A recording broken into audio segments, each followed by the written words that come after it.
الحمد لله الحمد لله وكفى وسلام على عباده الذين اصطفى أما بعد فأعوذ بالله من الشيطان الرجيم بسم الله الرحمن الرحيم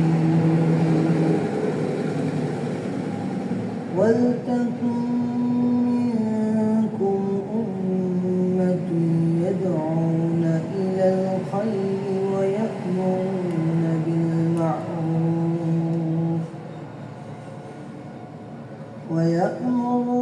بالمعروف وينهون عن المنكر وأولئك هم المفلحون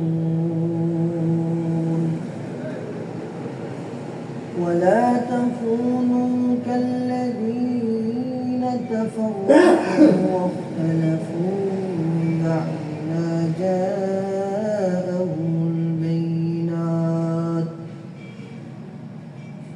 وأولئك لهم عذاب عظيم صدق الله مولانا العظيم وصدق رسوله النبي الكريم ونحن على ذلك من الشاهدين والشاكرين والحمد لله رب العالمين شكرا لدروس ريكول اللهم صل على محمد وعلى آل محمد كما صليت على إبراهيم وعلى آل إبراهيم إنك حميد مجيد اللهم بارك على محمد وعلى آل محمد كما باركت على إبراهيم وعلى آل إبراهيم إنك حميد مجيد الحمد لله আল্লাহ জাল্লা শানের দরবারে লাখো কোটি শুকরিয়া যে আল্লাহ জাল্লা শান আমাদেরকে দয়া করে ইহসান করে সফর মাসের শেষ জুমায় জামে মসজিদে আসা তৌফিক দিয়েছেন এজন্য অন্তর খুলে আল্লাহ পাকের শুকর আদায় করি আলহামদুলিল্লাহ। আমি আপনাদের সামনে পবিত্র কালামুল্লাহ থেকে সূরা আল ইমরানের 104 নম্বর আয়াত এবং 5 নম্বর আয়াতে কারিমা তেলাওয়াত করেছি। আল্লাহ চাহে তো ইনশাআল্লাহ এই দুইটুকু আয়াতের উপর কিছু কথা সংক্ষেপে বলবো। আল্লাহ আমাকে ইখলাসের সাথে আমলের নিয়তে বলা, আপনাদেরকে ইখলাসের সাথে আমলের নিয়তে শোনার তৌফিক দান করুক। সকলে বলে আমিন। আমরা আজকে শান্তির জন্য পেরেশান। মানুষ সব জায়গায় শুধু শান্তি আর শান্তি খুঁজে, কিন্তু শান্তি খুঁজে পায় না। মুসলমানদের জাতীয় সমস্ত সমষ্টিগত শান্তি হলো দুইটা জিনিসের উপর নির্ভর করে। কয়টা জিনিসের উপর? দুইটা। মুসলমানদের জাতীয় সমষ্টিগত কল্যাণ দুইটা জিনিসের উপর নির্ভর করে।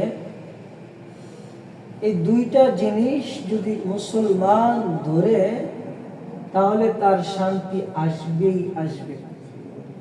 এই ওয়াদা কার? আল্লাহ জাল্লা শান। নাম্বার 1, মুসলমান জাতিদের সমষ্টিগত শান্তির 1 নাম্বার যেটা, এটা হলো আল্লাহ তাআলার ভয়, তাকওয়া। তাকওয়া ও আল্লাহ তাআলার রুজুকে, আল্লাহ তাআলার রশিকে শক্ত করে ধরা, মজবুত করে ধরা, এটা হলো মুসলমানদের শান্তির এক নাম্বার ঔষধ, এক নাম্বার কারণ। মুসলমান জাতির সমষ্টিগত শান্তির কারণ কয়টা? দুইটা। নাম্বার এক হলো আল্লাহ তাআলার ভয় এবং আল্লাহর রজুকে শক্ত করে মজবুত করে ধরা। এটা হলো শান্তির কয় নম্বর কারণ? এক নম্বর কারণ। দুই নম্বর কারণ হলো যে আল্লাহ তাআলার ভয় এবং তাকওয়া, আল্লাহর রজুকে যখন মুসলমান শক্ত করে ধরবে, মুসলমানদের শান্তির জন্য দ্বিতীয় যেই নাম্বার কারণটা, এটা হলো মানুষকেও সে আল্লাহর ভয়ের দিকে ডাকা, মানুষকেও আল্লাহর রজু, আল্লাহর রশি যেন শক্ত করে ধরে, আল্লাহ পাকের হুকুম বিধান আহকাম এগুলো যেন ভালোভাবে মানে, এই দিকে মানুষকে আহ্বান করা।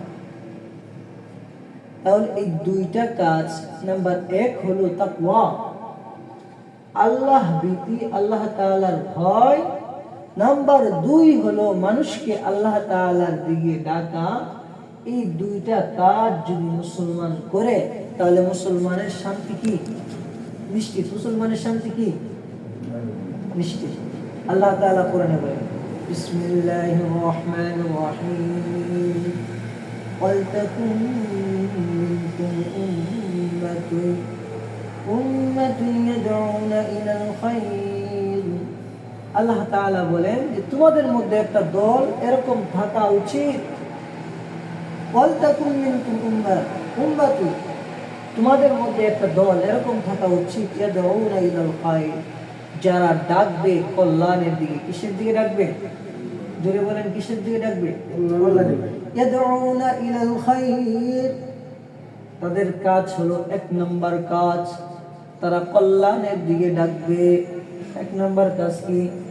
কল্যাণের দিকে ডাকবে। আল্লাহ তাআলা চান যে এই উম্মতের মধ্যে এরকম একটা দল হোক, এরকম একটা সংগঠন হোক, সংস্থা হোক, যেই সংগঠনের লোকেরা, যে সংস্থার লোকেরা মানুষকে খয়রের দিকে ডাকবে, কল্যাণের দিকে ডাকবে। সুবহানাল্লাহ। আল্লাহ বলেন, ওয়ালতাকুম মিনকুম উম্মাতুন ইয়াদউনা ইলাল খায়র, তোমাদের মধ্যে এরকম একটা দল থাকা উচিত, যে দল উম্মাতুন ইয়াদউনা ইলাল খায়র, মানুষকে কল্যাণের দিকে ডাকবে। নাম্বার এক, কল্যাণের দিকে ডাকবে। আল্লাহ বলেন নাম্বার দুই, ওয়ায়ামুরুনা বিল মা'রুফ, নাম্বার দুই, সৎ কাজের আদেশ করবে। নাম্বার দুই কি? সৎ কাজের আদেশ করবে। নাম্বার এক হলো মানুষকে কল্যাণের দিকে ডাকবে। নাম্বার দুই, মানুষকে কিসের আদেশ করবে? সৎ কাজের। কিসের? আপনারা বলেন যে তো মুখস্থ হয়। নাম্বার দুই কি বলবে? সৎ কাজের আদেশ করবে। নাম্বার এক, কল্যাণের দিকে ডাকবে। নাম্বার দুই, সৎ কাজের কি করবে? আদেশ করবে। নাম্বার তিন, আল্লাহ তাআলা বলেন, ওয়ায়ানহাউনা আনিল মুনকার, খারাপ কাজ থেকে মানুষকে বাধা দিবে। আল্লাহ বলেন যে তোমাদের মধ্যে এরকম একটা দল থাকা উচিত, যে দলের কাজ হবে তিনটা। কাজ কয়টা? তিনটা। নাম্বার এক, ভালো কাজের দিকে আহ্বান করবে। নাম্বার দুই, সৎ কাজের আদেশ করবে। নাম্বার তিন, অসৎ কাজের নিষেধ করবে। এই তিন গুণওয়ালা দল দরকার কার? আল্লাহ। আল্লাহ বলতেছেন তোমাদের মধ্যে এই তিন গুণওয়ালা দল আমার কাছে দরকার। উলাইকা হুমুল মুফলিহুন, আল্লাহ বলতেছেন তোমরা তো সফল কাম হতে চাও। পৃথিবীর মধ্যে এরকম কোন মানুষ নাই যারা সফল কাম হতে চায় না। এরকম কোন মানুষ আছে? আপনি যদি প্রশ্ন করেন, একজন মুরব্বীরই প্রশ্ন করেন যে চাচা আপনি কি জীবনে সফল হতে চান কি চান না, সে বিদ্যা বয়স্ক বলবে হ্যাঁ আমার জীবন সাকসেস করতে চায়। আল্লাহ বলে তিনটা কাজ যারা করবে, উলাইকা হুমুল মুফলিহুন, আমি আল্লাহর কাছে এরাই সফল কাম। সুবহানাল্লাহ। নাম্বার এক হলো খয়রের দিকে ডাকা। কিসের দিকে ডাকা? কল্যাণের দিকে ডাকা। নাম্বার দুই, সৎ কাজের আদেশ করা। নাম্বার 3 অসৎ কাজের নির্দেশ করা, নিষেধ করা। এই তিনটা কাজ যারা করবে আল্লাহ বলে উলাইকা হুমুল মুফলিহুন, এরাই সফলতা, এরাই সফলতা। এই তিন দল আল্লাহ তাআলা চান এই তিন গুণ বিশিষ্ট একটা দল হোক, আর এই তিন গুণ যাদের ভিতরে হবে তারাই সফল কাম হবে কার কাছে? তারপরে আল্লাহ আবার বলছেন কোন দল আল্লাহ চান না, আল্লাহ কোন দল চান এটার বর্ণনা দিয়ে দিয়েছেন যে এরা যদি এই গুণ তার ভিতরে থাকে তাহলে তারা আল্লাহর দল, আল্লাহ এই দলটা চান। আর এই গুণ যদি না থাকে সে আল্লাহর দল না। তারপরে আল্লাহ বলছেন আল্লাহ কোন দল চায় না, ولا تكونوا كالذين تفرقوا واختلفوا من بعد ما جاءهم البينات ولا تكونوا كالذين تفرقوا। আমি আল্লাহ ওই দল চাই না যারা পৃথক হয়ে যায়। কি হয়ে যায়? যদি বলেন যারা কি হয়ে যায়? পৃথক হয়ে যায়। ওয়ালা তাফাররাকু, যারা পৃথক হয়ে যায়। ওয়াখতালাফু মিন বা'দি মা জাআহুমুল বাইয়িনাত, তাদের কাছে স্পষ্ট দলিল আসার পরে তারা মতানক্য করে। এই দল আমি আল্লাহ চাই না যারা কি করে? পৃথক হয়ে যায়। তাদের কাছে স্পষ্ট দলিল মুহাম্মদ রাসূলুল্লাহ সাল্লাল্লাহু আলাইহি সাল্লামকে পাঠিয়ে আমি কোরআন দিয়ে বলেছি যে নামাজ তোমাদের উপর ফরজ করা হয়েছে, হজ যাদের উপর সামর্থ্য আছে তাদের উপর ফরজ করা হয়েছে, পর্দা ফরজ করা হয়েছে, যাকাত যাদের উপর সামর্থ্যবানদের উপর ফরজ করা হয়েছে। আমি আল্লাহ স্পষ্ট বিধান নাজিল করার পরেও যারা এর থেকে মুখ ফিরিয়ে নিবে, যারা এর থেকে চোখ ফিরিয়ে নিবে, ইখতিলাফ করবে, আমি আল্লাহ এই দল চাই না। এখন আপনি দেখেন, চিন্তা করে যে আল্লাহ যে দলটা চাই না এই কাজটা আপনি করতেছেন কিনা। যদি এই কাজ আপনি করে থাকেন তাহলে আপনি আল্লাহর মনোনীত লোক না। আর আগে যে তিনটা গুণ বলা হয়েছে এই তিনটা গুণ যদি আপনার ভিতরে থাকে তাহলে আপনি আল্লাহর মনোনীত দল, আল্লাহর মনোনীত লোক। আল্লাহ পাক যে দলকে পছন্দ করেছেন এই পছন্দের লোক। আর এই গুণ যদি থাকে তাহলে আপনি আল্লাহর পছন্দের লোক না। এখন আপনি আপনার সাথে মিলান, তিনটা গুণ যদি আপনার ভিতরে থাকে তাহলে আপনি আল্লাহর লোক। কয়টা গুণ থাকলে? তিনটা গুণ। এক নাম্বার ওয়ালতাকুম মিনকুম, আল্লাহ বলেছেন ওয়ালতাকুম মিনকুম উম্মাতুন ইয়াদউনা ইলাল খায়র, তোমাদের মধ্যে এরকম একটা দল থাকবে যারা এক নাম্বার গুণ তাদের ইলাল খায়র, কল্যাণের দিকে ডাকবে। কিসের দিকে? এক নাম্বার গুণ হলো কল্যাণের দিকে ডাকবে। ওয়া ইয়ামুরুনা বিল মা'রুফ, সৎ কাজের আদেশ দিবে। ওয়া ইয়ানহাউনা আনিল মুনকার, অসৎ কাজের নিষেধ করবে। এই তিনটা গুণ যার ভিতরে থাকবে তারা কার দল? জোরে বলেন কার দল? এখন আপনি চিন্তা করেন, চিন্তা করে দেখেন এই তিনটা গুণ আপনার ভিতরে আছে কিনা। যদি তিনটা গুণ আপনার ভিতরে থাকে আপনি আল্লাহর দল, আল্লাহর লোক। আপনি বিনা দ্বিধায় বলতে পারেন আল্লাহ আপনাকে পছন্দ করেন। আর এই তিনটা গুণ যদি আপনার ভিতরে না থাকে তাহলে আল্লাহ আপনাকে পছন্দ করেন না। এখন আল্লাহ বলতেছেন কোন দলটা আমার পছন্দ না, এটা আল্লাহ বলতেছেন একেবারে সব আল্লাহ স্পষ্ট ভাষায় বলে দিচ্ছেন যে এটা করলে আমি আল্লাহ রাজি, এটা করলে আমি আল্লাহ নারাজ। এখানে হালাল আছে, এখানে হারাম আছে, এখানে জায়েজ আছে, এখানে না জায়েজ আছে। কোনটা করলে আমি আল্লাহ খুশি হব, কোনটা করলে আমি আল্লাহ নারাজ হব, সব আমি আল্লাহ বলতেছি। এই তিন দল যারা, তাদের প্রতি আমি আল্লাহ উলাইকা হুমুল মুফলিহুন, তারা হলো সফল কাম, তারা তাদের কাজে সফলতা অর্জন করবে। আর আমি আল্লাহ বলতেছি তারা সফল না। ওয়ালা তাকুনু কাল্লাযীনা তাফাররাকু, ওই দল আমি আল্লাহ চাই না যারা পৃথক হয়ে যায়। কি হয়ে যায়? পৃথক হয়ে যায়, ইবাদতের ব্যাপারে পৃথক হয়ে যায়। আমি আল্লাহ বলছি সুদ খাওয়া হারামে সুদ খায়, আমি আল্লাহ বলছি ঘুষ খাওয়া হারামে ঘুষ খায়, আমি আল্লাহ বলেছি পর্দা করা ফরজ, বেপরদিগি চলে।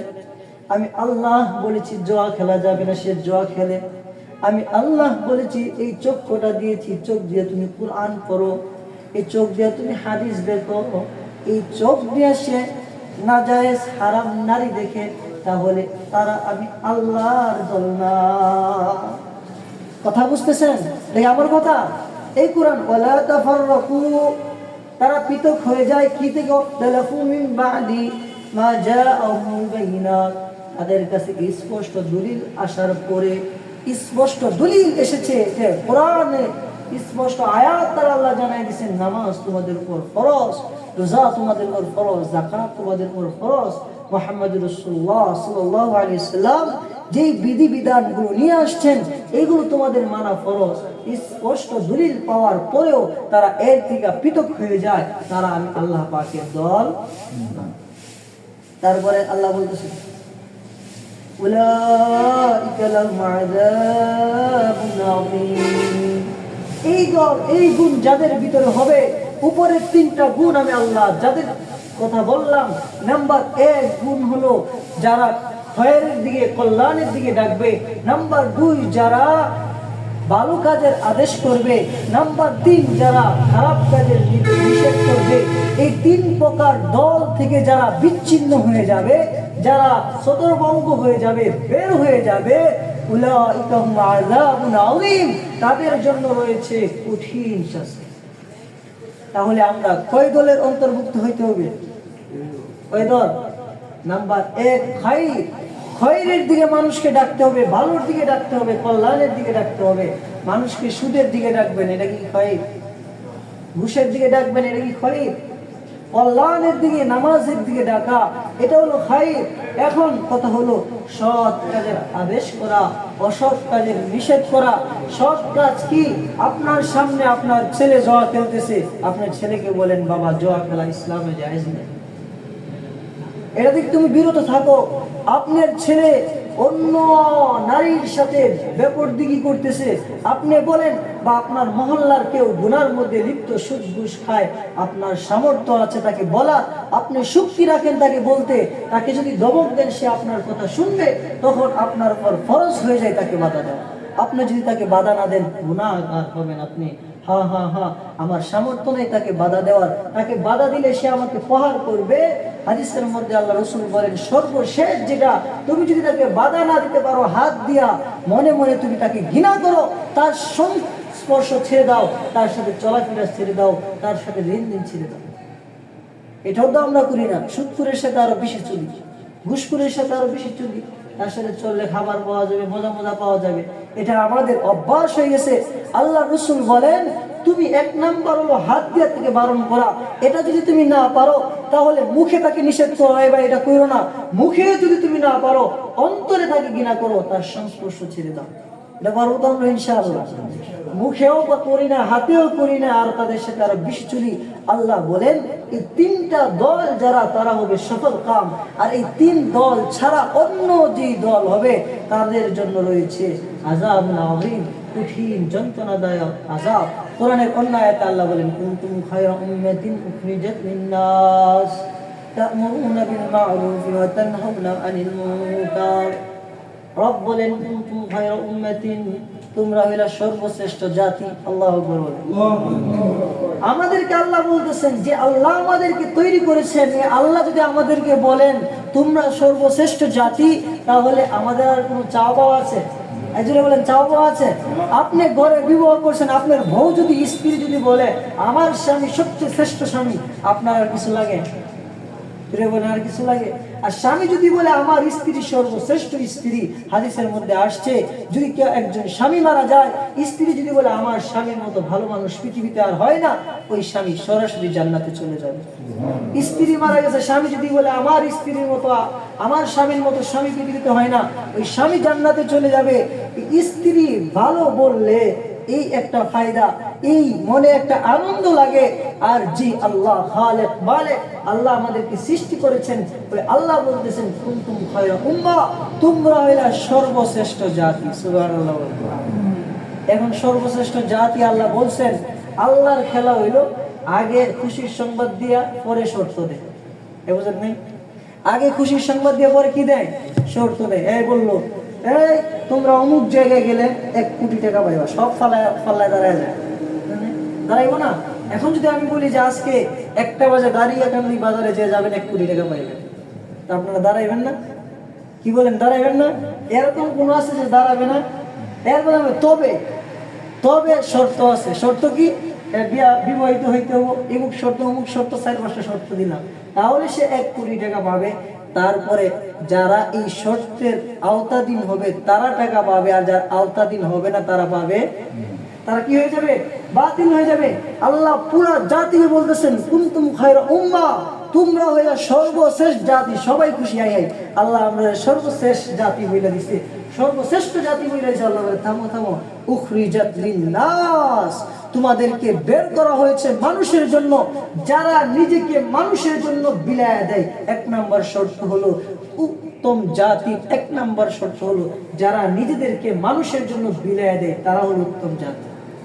এখন শর্ত লাগছে, আগে বলছে যে কুনতুম খায়রা উম্মাহ, তোমরা সর্বশ্রেষ্ঠ জাতি। হ্যাঁ হ্যাঁ হ্যাঁ, সবাই খুশি হয়ে গেছে। এখন আল্লাহ বলে থামো থামো থামো, এত খুশি হও না, সত্য আছে।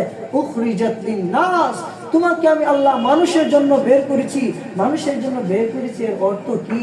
এর অর্থ হলো যে আমি আল্লাহ ওই আয়াতে যে বললাম মুসলমানদের শান্তি, মুসলমানদের জাতিগত সমষ্টিগত শান্তি কয়টা জিনিসের উপর? 2টা জিনিসের উপর শুরুতে বলেছে। কয়টি জিনিসের উপর? একটা হলো তাওয়াক্কুল, আল্লাহর ভয়, আল্লাহর ভয় অন্তরে ঢুকানো, আল্লাহর রুজুকে সত্য করে ধরা, আয়াতের তাফসিরে বলা হয়েছিল। 2 নাম্বার হলো মানুষকে আল্লাহর দিকে ডাকা। এই 2টা জিনিস যদি মুসলমান সমষ্টিগতভাবে ধরে তাহলে মুসলমান সফল কাম হয়ে যাবে। আল্লাহ বলতেছেন যে তামো উখরিজাত লিন্নাস, আমি আল্লাহ তোমাদেরকে মানুষের জন্য বের করছি। এর অর্থ কি? এর অর্থ হলো তোমার জন্য তোমার যেরকম দরদ হবে, মানুষের প্রতি তোমার যেরকম দরদ হবে। তুমি কি চাও জাহান্নামের আগুনে জ্বলতে? আমরা কে কে জাহান্নামের আগুনে জ্বলতে চাই? হাত তুলে। জাহান্নামের আগুনে জ্বলতে চান এরকম কেউ আছে? এরকম কেউ আছে? এরকম কেউ নাই। বুঝবান মানুষ কেউ জাহান্নামে জ্বলবে, হাত তুলবে না। আল্লাহ বলে ও বান্দা, তোমার জন্য যদি জাহান্নামের আগুন পছন্দ না করো তাহলে তোমার অপর ভাইয়ের জন্য জাহান্নামের আগুন পছন্দ করবা না। কথা বুঝতেছেন? তোমার জন্য যদি জান্নাত পছন্দ করো, তোমার অপর ভাইয়ের জন্য জান্নাত তুমি কি করবা? পছন্দ করবা। তাহলে তুমি জাহান্নাম থেকে বাঁচার জন্য নামাজ পড়তেছো, তুমি জাহান্নাম থেকে বাঁচার জন্য কোরআন কারীমের তেলাওয়াত করতেছো, তুমি জাহান্নাম থেকে বাঁচার জন্য হালাল খাচ্ছো, হারাম থেকে বাঁচতেছো। সুতরাং তোমার ভাইকে জাহান্নামের আগুন থেকে বাঁচানোর জন্য তাকেও গিয়া বলতে হবে ও আমার কলিজার টুকরা ভাই নামাজে আসে। কি বলেন? বলতে পারবেন তো ইনশাআল্লাহ? বলা যাবে? এখন যদি আমি নামাজ না পড়ি তাহলে তাকে কিভাবে বলবো? প্রথমে আমার নিজের নামাজ পড়তে হবে এবং আমার ভাইকে বলতে হবে ভাই আসেন নামাজ পড়েন। আল্লাহ উখরিজাত লিন্নাস, 1 নম্বর কাম হইল আমি আল্লাহ তোমাদেরকে উত্তম জাতি বানায়া পাঠাইছি। তোমাদের 1 নম্বর কাজ উখরিজাত লিন্নাস, তোমাদেরকে আমি আল্লাহ মানুষের জন্য প্রেরণ করেছি। কি জন্য? তা'মুরুনা বিল মা'রুফ ওয়া তানহাউনা আনিল মুনকার। আবার ওই কাজটি আইছে যে তা'মুরুনা বিল মা'রুফ, মানুষের জন্য বের করছি। তোমরা পৃথিবীতে ঘুরো ঘুরো ঘুরো, ঘুরতে ঘুরতে দেখবা যেখানে গিয়ে দেখবা মানুষ সুদ খায়, যেখানে দেখবা মানুষ ঘুষ খায়, বলবা ভাই এটা খাওয়া যাবে না, মানুষকে বাধা দিবা।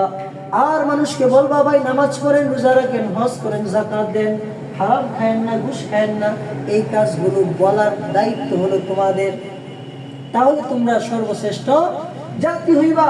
আল্লাহ তাআলা যখন কোরআনের আয়াত নাযিল করলেন, ও আমার পয়গম্বর, আপনি আপনার নিকটবর্তী আত্মীয় স্বজনের ক্ষেত্রে আল্লাহকে ভয় করেন। আল্লাহর পয়গম্বর সাফা নামক এক পাহাড়ে গিয়া দাঁড়ায়া ডাক দিতে লাগলেন কুরাইশ বংশের বিভিন্ন লোকদেরকে। বুখারীতে এই হাদিস আসছে, আল্লাহ রাসূল ডাক দিতে লাগলেন ও হাশিম বংশ, ও কুরাইশ বংশ, সব বংশকে এইভাবে ডাক দিয়ে আল্লাহ রাসূল জমা করলেন। জমা করে বললেন, আমি যদি তোমাদেরকে বলি যে তোমাদের এই পাহাড়ের চিপার মধ্যে, গুহার মধ্যে একদল লোক আছে তোমাদেরকে ধ্বংস করে ফেলবে, তোমরা কি আমার কথা বিশ্বাস করবে? সবাই এক বাক্যে বলল, হ্যাঁ হ্যাঁ হ্যাঁ, আমরা আপনার কথা বিশ্বাস করব। আপনি, কারণ আপনি সাদেক আল আমিন, আপনার মতো সত্য সত্যবাদী কেউ হয় না, বিশ্বাস্ত কেউ হয় না। আল্লাহ রাসূল বলেন, আল্লাহি তাআলাহি, ও আমার জাতিরা, আমি যদি সমস্ত পৃথিবীর মানুষের সাথে মিথ্যা কথা বলি, আমি তোমাদের সাথে মিথ্যা কথা বলবো না। আমি আল্লাহ তাআলার পক্ষ থেকে প্রেরিত দূত হয়ে আসছি, পয়গম্বর হয়ে আসছি, তোমরা আমাকে মেনে নাও। ইয়া আইয়ুহান নাস কুলু লা ইলাহা ইল্লাল্লাহ তুফলিহুন, ও লোকেরা তোমরা লা ইলাহা ইল্লাল্লাহ এই কথাটা বলে নাও, তোমরা সফল কাম হয়ে যাবে। সাথে সাথে আবু লাহাব দাঁড়ায় গেছে। আবু লাহাব দাঁড়ায় বলে, তাব্বান লাকা লিহাদা জামাতানা, ও মুহাম্মদ তুমি কি আমাদেরকে এই জন্য একত্রিত করছো? এই কথা বলার জন্য, আমাদের মধ্যে ফাটল সৃষ্টি করার জন্য? তুমি ধ্বংস হও। আল্লাহ সাথে সাথে কোরআনের আয়াত নাযিল করে জানাই দিলেন, তাব্বাত ইয়াদা আবি লাহাবিন ওয়া তাব, ধ্বংস হবে আবু লাহাবের, সে ধ্বংস হয়ে গেছে। আল্লাহ রাসূলকে বদদুয়া দিয়েছেন আবু লাহাবরা। আল্লাহ তাআলা সাথে সাথে আয়াত নাযিল করে জানাই দিয়েছেন যে আবু লাহাবের 2 হাত ধ্বংস, সে ধ্বংস হয়ে গেছে। আল্লাহ রাসূল সাফা পাহাড়ের মধ্যে দাঁড়াইয়া সর্বপ্রথম এলান দিলেন মানুষকে আল্লাহর দিকে ডাকার এলান দিলেন। মানুষগুলো এখন এতদিন যারা আল্লাহ রাসূলের প্রিয় ছিল, আলামিন সাদেক বলতো, এখন সবগুলো মানুষ শত্রু হয়ে গেছে। সমাজের মধ্যে দেখবেন একটা লোকের সবাই ভালো পায়, যখন সে বলা শুরু করে সুদের বিরুদ্ধে, ঘুষের বিরুদ্ধে, ইমাম সাহেবের সবাই পছন্দ করে। যখন ইমাম সাহেব মসজিদের মিম্বরে সুদের বিরুদ্ধে আলোচনা শুরু করে, যে সুদ খায়, ইমামটা ভালো না, ফলাইতে পরের সপ্তাহ ঘুষের বিরুদ্ধে আলোচনা করছে, ঘুষ খায়, এটা ভালো না বেশি, কি আলোচনা করে, উল্টা পাল্টা আলোচনা, এর ফলাই দিতে। যার দিলে হিট লাগে আলোচনা, সে চেষ্টা করে ইমাম ফলায় দরকার, কারণ এটা আমার বিরুদ্ধে কি কয়, কথা কয়, কারণ শৈল্য লেগে গেছে, বুঝেন নাই, শৈল্য লাগছে, এত ঘুষ খায়, ঘুষখোরের বিরুদ্ধে বলছে শৈল্য লাগছে, সুদখোরের বিরুদ্ধে বলছে তার শৈল্য লাগছে, সে পর্দা করে না তার বিরুদ্ধে বলছে তার শৈল্য লাগছে। যখন শৈল্য লাগে তখন ইমাম এখন খারাপ হয়ে যায়। মসজিদের দোকানে ফাটে বসে বলে, ইমামরা বেশি সুবিধাজনক না, যা মনে চাই তাই করে ফেলা, মুখ দেওয়া, কোনো কিছু আটকা নাই, তাড়াতাড়ি বিদায় দিতে হবে। আল্লাহ রাসূল তো এই 40 বছর আলামিন ছিল, যখন 40 বছর পর বলতেছে, ও মক্কাবাসীরা, তোমরা যে সনম করো, ইয়াবুস, এ আসর নাসর, এদের পূজা করো, এদের পূজা করা যাবে না, একমাত্র পূজা করবা আল্লাহ। এই কথা যখন বললো, সব দুশ্মন হয়ে গেল। কিরকম দুশ্মন, আমাদের দুশ্মনের মতো দুশ্মন না। আমরা তো দুশ্মন হইলে একজনকে গালিগালাজ করি, কিন্তু আল্লাহ রাসূলকে, যাকে আলামিন সাদেক বলে উপাধি দিয়েছে, এরকম একটা লোককে তারা পাগল বলছে, মজনুন বলছে। শুধু পাগল বইলা থামে নাই, তারা আল্লাহ রাসূলকে আটকানোর জন্য বিভিন্ন জায়গায় লোক লাগায় দিছে। তারা মানুষ যখন আসতো, তখন মানুষকে বলতো যে মুহাম্মদ নামে একটা পাগল আছে, তার মাথার তার ছিঁড়া, তাদের কাছে যায় না। আমার যদি কি এরকম বলে, আমার কষ্ট লাগবে না? কি বলেন, আমি তার সাথে কথা বলবো? এরকম ভাবে জায়গায় জায়গায় তারা লোক লাগাই দিছে। মানুষ যখন হজ করতে আসতো, বলতো মুহাম্মদ নামের লোকটা পাগল, তার কাছে যাও না। এরকম ভাবে জায়গায় জায়গায় রাসূলের বিরুদ্ধে কুচক্র লাগাই দিছে। শুধু তাই না, আবু লাহাব একটা লোক নির্ধারণ করে দিচ্ছে যে আল্লাহ রাসূল যেখানে যায় ওইখানে তারা পাথর নিক্ষেপ করে, আর আল্লাহ রাসূলের দেহ মুবারক থেকে রক্ত ঝরতে থাকে। আল্লাহ রাসূল এই কষ্টগুলো সহ্য করার পরও তাদের জন্য বদদুয়া দেয় নাই। আল্লাহ রাসূল দাওয়াতের কাজ চালায়া গেলেন লাগাতার 13 বছর। কয় বছর? 13 বছর আল্লাহ রাসূল একটা শব্দ করে নাই, কোন কিছু বলে নাই। 13 বছর আল্লাহ রাসূল ধৈর্য ধরছেন। আল্লাহ তাআলা 13 বছর পর মদিনায় হিজরতের পর আল্লাহ তাআলা জিহাদের মাধ্যমে আল্লাহ তাআলা ইসলামকে বিজয় দান করেছে। এজন্য আমাদের ওই মেহনত করতে হবে, মানুষকে বুঝাইতে হবে, মানুষের দ্বারে দ্বারে যাইতে হবে যে ভাই আল্লাহর দিকে আসো। মহল্লার মধ্যে এরকম একটা জামাত থাকা দরকার যারা 3টা কাজের আদেশ করবে, 3টা কাজ করবে। কয়টা কাজ? 3টা কাজ। 1 নাম্বার খায়ের, কল্যাণের দিকে মানুষকে ডাকবে, ওয়ানহাউনা আনিল মুনকার, খারাপ কাজ থেকে মানুষকে নিষেধ করবে, সৎ কাজের আদেশ করবে। এই শ্রেণীর 3 কাজওয়ালা লোক যদি মহল্লার মধ্যে পয়দা হয়ে যায়, ওই মহল্লা সোনার মহল্লা হয়ে যাবে। সুবহানাল্লাহ। ওই মহল্লার মধ্যে কোনো সুদ ঘুষ থাকবে না, মদিনা ওয়ালার মহল্লার সাথে সম্পর্ক হয়ে যাবে। আমরা কি আমাদের মহল্লা থেকে এই 3 গুণওয়ালা লোক তৈরি করতে চাই? আমরা চাই ইনশাআল্লাহ। কে কে চান? হাত তুলেন ইনশাআল্লাহ। কে কে চান? আর সবাই চান? চাইলে কিছু পাইতে হইলে কিছু কি হইতে হয়, দিতে হয়। নিজে যদি চান আগে 3 দিন দিয়ে শিখেন, নিজে যদি চান আগে 3 দিন দিয়ে কি করেন শিখেন। 3 দিন দিয়ে আগে বাইরে নিজে শিখা, পরে মহল্লার মধ্যে এই কাজকে চালু করেন, এই কাজকে শক্তিশালী করেন। নিজে শিখতে হইলে আগে কি করতে হবে, মেহনত করতে হবে, কি হবে না। এই জন্য শনিবারে আমাদের মহল্লা থেকে শুভা ভাইয়ের নেতৃত্বে, শুভা ভাইয়ের আমিরিতে একটা জামাত যাবে 3 দিনের জন্য। কে 3 দিনের জন্য যাওয়ার জন্য রাজি আছে ইনশাআল্লাহ? প্রথমে হাত তুলে দেখি। কালকা সবক নগদ, আমিও যাবো ইনশাআল্লাহ, আমিও যা। কে কে আগে তো কিছু পাইতে হলে দিতে হবে। আপনি যদি 3 কাজওয়ালা লোক মহল্লার মধ্যে তৈরি করবেন, তৈরি করার জন্য ঘর থেকে বের হইতে হবে। এই কাহিনী তুমি শুনাইলাম, কি শুনাইলাম কোরআনের আয়াত দিয়া আল্লাহ যে বলছেন, এই 3 কাজওয়ালা লোক তৈরি করতে হলে আগে নিজে তৈরি হয়ে আসতে হবে। আইসা করে ঘরের মধ্যে মহল্লার মধ্যে মেহনত করতে হবে। যখন আমরা ঘরের মধ্যে মহল্লার মধ্যে মেহনত করব, আমাদের মহল্লার মধ্যে কাজওয়ালা লোক সৃষ্টি হয়ে যাবে। তখন দেখবেন মহল্লার মসজিদ ভরে যাবে, মসজিদের কাজ সুন্দর হবে, আরো সুন্দর হবে। মহল্লাবাসীর মধ্যে সুখ শান্তি দিয়া বিরাজমান করবে, কোনো ঝগড়া ফাসাদ হবে না। আমরা রাজি আছি ইনশাআল্লাহ।